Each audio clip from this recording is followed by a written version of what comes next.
Hello everyone, and welcome back to Tomorrow's Weather Today. Today we have a tropical update for you regarding a new invest designated that is over Florida, and that it will impact the southeastern coast of the United States.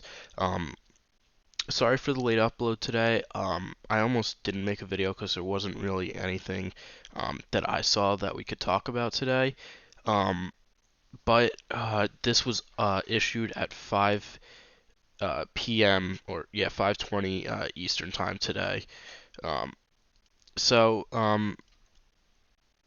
to start off, we do have a trough of low pressure over Florida right now. It has a 20% chance over the next 2 to 5 days to become a tropical system. Um, they aren't real. They're saying that a weak low pressure area might form um, in the when it gets over the warmer waters. Right now, they're saying an elongated um, surface trough interacting with an upper level disturbance. We'll look at all of that on the models.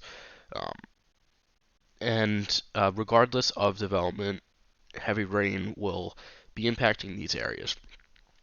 Now going over to the WPC,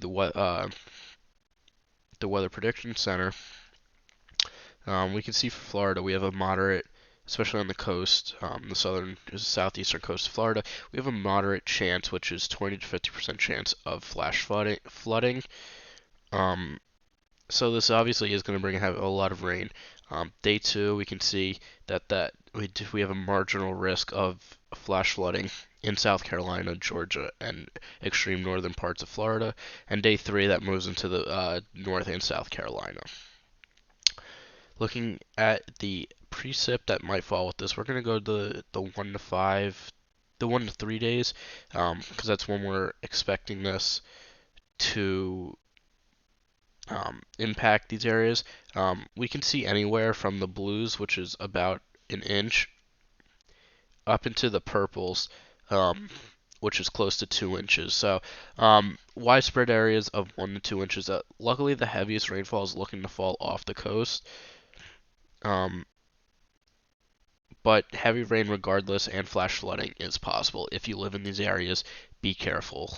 Don't drive into flooded water, flooded roads. Turn around, don't drown. So, I couldn't find a good satellite view. They have one on Tropical Tidbits, but it's a mesoscale floater, so it's like it's short in a sense. So looking at this, we can see we have basically a line of thunderstorms here, and cloudiness. It looks very sheared, except the trough of low pressure is somewhere over Florida. Um, you can see the tops of the thunderstorms going upward. Um, Actually, let's go over to the real-time radar. We should have Florida down here. Yes, perfect. Yeah, let's look at this one. Um, you can see the thunderstorms aren't really moving, and if they are, they're moving this way. And we can see maybe in here, um, some sort of low pressure trying to form right in there. If you look, you can see the showers going like this a little bit. Not too noticeable, but it is there. Um, but for the most part, showers and thunderstorms are moving off to the northeast from the southwest. But you can see the tops we saw on satellite are going off this way. You can see, oh, that just updated. Um, so these showers and storms were moving this way or this way, and the tops are going off this way. So there is a little bit of shear, and I think we'll see that on the models. So going over to the GFS, we can see this trough of low pressure right in here. You can see that the kink in the isobars um, right there. So our trough is in here. Um, Heavy rain, like we said. Um, and then it tries to get its act together. It's still over Florida at this point, and then it kind of moves close to the coast. It keeps to the coast. It's still open here, so the GFS isn't really excited about this developing. But it tries to close it off here, but it's still over land, so this wouldn't be tropical of any nature. And then it moves into the Carolinas and combines with this trough over here. So really quickly, let's look at the 250 millibar wind to see this upper level trough that it's associated with.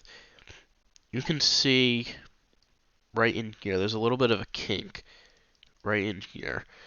That's that upper level trough that they were talking about, which is also, like I said, remember here, we can see that the tops of the clouds are being blown off that way.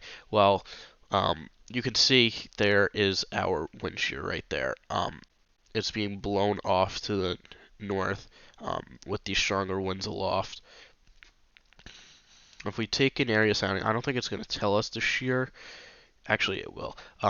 About 31 knots of shear. That's pretty high. And you got a little bit of turning with, you can see. For most of it, the wind's out of the southeast to south, and then it moves into the southwest to the west as you move up.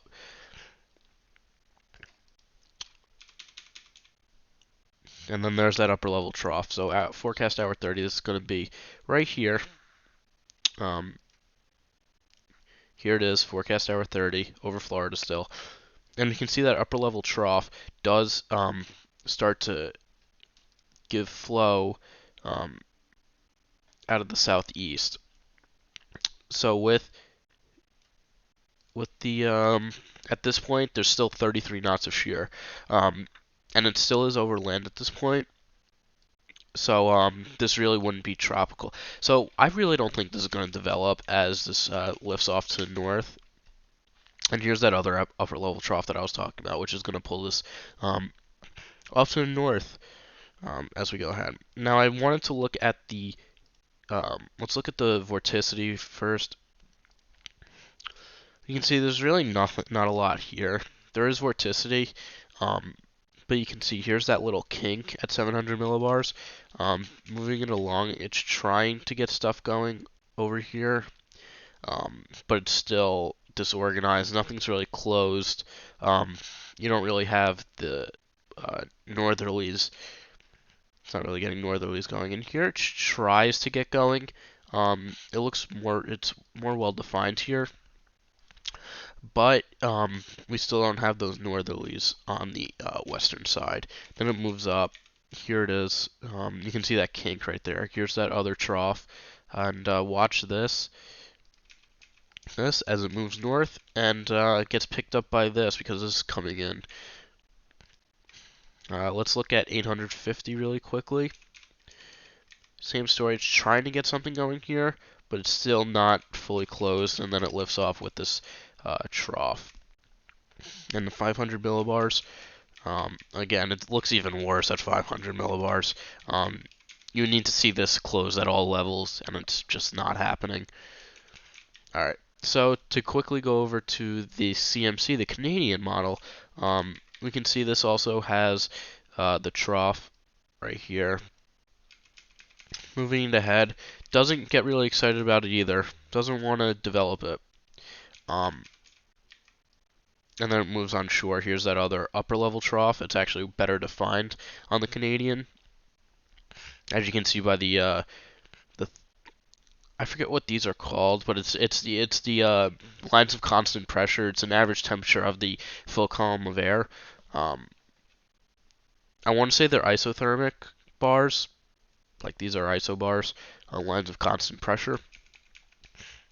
And then it leaves the area, but you can see that it takes the same track as the GFS. So now we're over to the European model. Once again, here's our kink, here's our trough right in here. Let's move this ahead. See, this is trying to get a low pressure system forming off of the Florida coast with some strong bands of rain. And moving this ahead, it's still very disorganized. It has an area of low pressure better defined than the GFS and the Canadian do, but it's still not looking good, and it's still bringing in heavy rain. So if we move this back, I also let's go back. Yeah, we'll go back to GFS um, to look at um, the how much precipitation is going to fall from the GFS. Like I said before, here's our. It's very hard to see, but you can see like there's a ridge right here, and you can see there's this like bending of the. So it's like kind of in there, the upper level trough, um, and upper air dynamics. Perfect. 850 millibar vorticity. Not looking great. It's very disorganized. Again, it tries to get something going. It looks like maybe a warm front. Let's look at the. It looks kind of like a warm front to me right here. Um, Here's where it's trying to develop that low pressure. Um, but you get the idea. It's not looking fantastic. It's very disorganized as it moves up, and it gets even worse. So I just wanted to look at this and and maybe guess that it is a warm front. Um, where's it? Wind. And we got it could be a warm front. It's trying to develop two areas of low pressure, one right here, one right here. I guess the warm front would be like somewhere like that. You can see the changing of the winds. Um, but they're calling for about 30 knots of wind. 34. This would technically be tropical storm force if there were 34 knot winds, because that is 39 miles an hour. But this is very disorganized at the time, and it's probably just some gusty winds. And moving it ahead, I think it's just going to stay at this strength. Maybe, yeah, and oops, I did not mean to do that. Um, Moving it ahead, still very disorganized. See how this, yeah, now there definitely is a warm front right now. Um, our low pressure is in here, as we can see that it's more of a trough of low pressure since there isn't really any winds coming out of the northwest. But you can see a warm front right in here. You can see that one with the wind shift. You can see that right there. And two, um, the stronger winds get cut off there. Oops, I did not mean to do that. Um, so let's go ahead. Let's make this. So by now it's still off the coast of South Carolina. It moves in. And let's look at how much precipitation. Wow, off the coast, 14 inches of rain. So the European, for the most part, is calling for about an inch in the Carolinas, especially coastal. Florida, some pockets of heavier rain, but mostly an inch to 2 inches for Florida. Yeah, that's a lot of rain off the coast. 16 inches. That's just that would suck if this was over the coast. Um, that would be really really bad. So let's look at the Canadian real fast, and then we'll go over to GFS, and we can end the video. Precipitation, moisture, total accumulated precip. So we can see anywhere from a half an inch, um, maybe 3 inches. It's saying for Florida, and then 1 to 2 inches for South Carolina and parts of North Carolina. Headed over to the GFS real quick. It's giving us the same story. Um, yeah, except a little more widespread inch, and more areas for Florida, 1 to 3 inches, or 2 to 3 inches in the purple. And the Carolinas getting even more soaked on the GFS.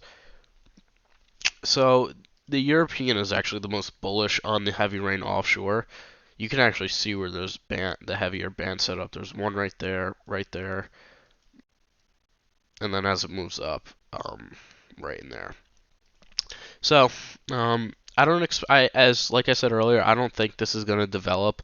Let me check tropical tidbits one more time and see if they have nothing.